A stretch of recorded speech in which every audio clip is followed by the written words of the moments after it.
Hello, I'm Gavin Hoey and you're watching Adorama TV, brought to you by Adorama, the camera store that's got everything for us photographers. Now recently, you may have noticed that face coverings have become quite a popular item. And if you're watching in the future and you have no idea why that is, that's a really good thing.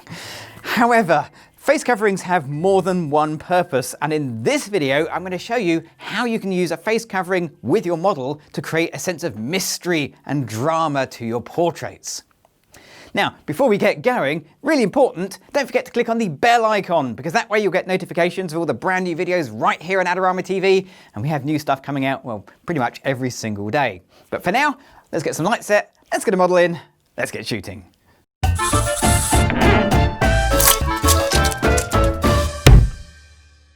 So to help me out today, I've got the amazing Sophie.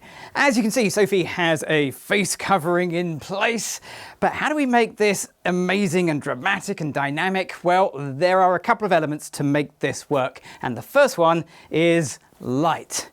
So let's show you how not to light it, and then I'll show you how to get a bit more drama into this scene. So Sophie, if you want to come forward for me. Brilliant. So at the moment, I've got Sophie basically stood in front of a light. It's quite a safe, sensible lighting position. And if I take a shot just like this,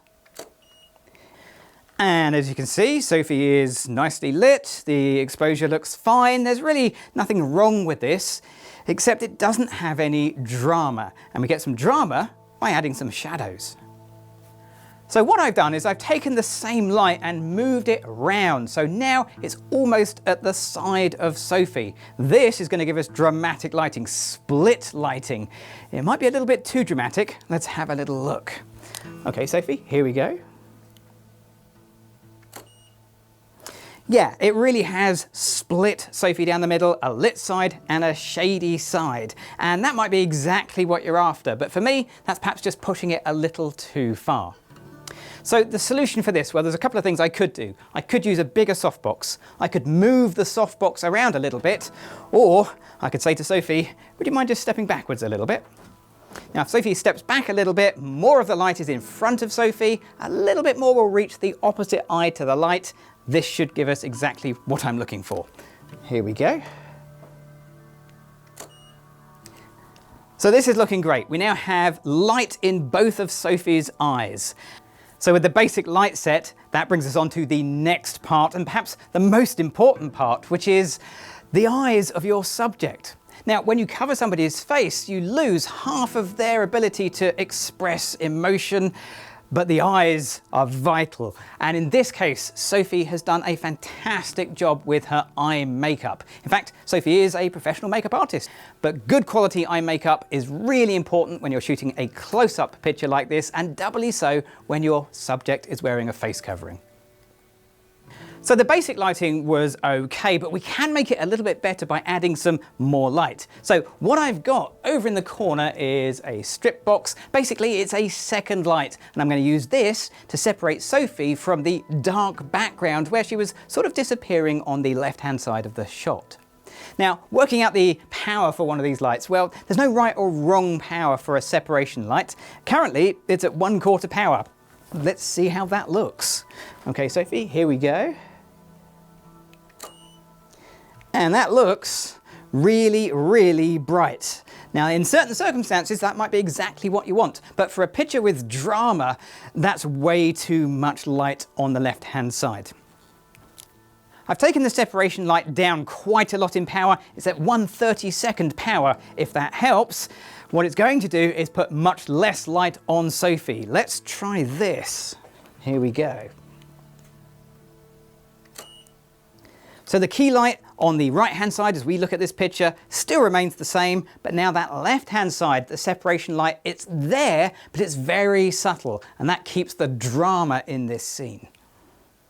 So the final light for this is something for the background, because so far the background has been really dark and black. And that's really important because if you have a black background, you can control it by adding a light on it. And that's exactly what I've done. I've added a light back there and I put a blue gel on it, again, just to add a little bit of color that would be in keeping with the theme. Let's see how this goes. Okay, Sophie, if you'd like to come and stand at the front. So I'm going to put the flash on the background at middle power, 1/16 power. Let's just see how this goes. And that is way too much blue in the background. We totally kill the atmosphere. So once again, it's a matter of being less is more. Let's take that all the way down. Now this is the Pro version of the Evolve 200. That goes all the way down to 1/256th power. Quite low in power. This should make a big difference in a subtle way. Here we go. And that is much more subtle light in the background, and that adds really nicely to the look and feel of this shot. So everything is in place. Let's take a few shots like this and see what we get. So Sophie, are you ready? Okay, here we go.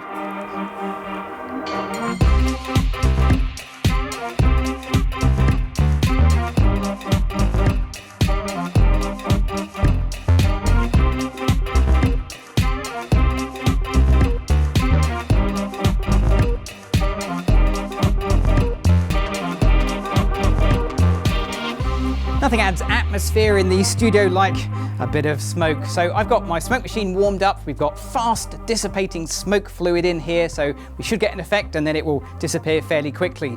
But you won't really see it unless you light it. So the background light that was lighting this wall now no longer has to, because the wall will disappear behind smoke. So let's spin that around. That sounds good. We'll take the gel off because the smoke is also naturally blue, and we'll make sure that this is pointing straight at the back of where Sophie is going to be. Something a bit like that. Okay, let's get the smoke machine going, take a few more pictures.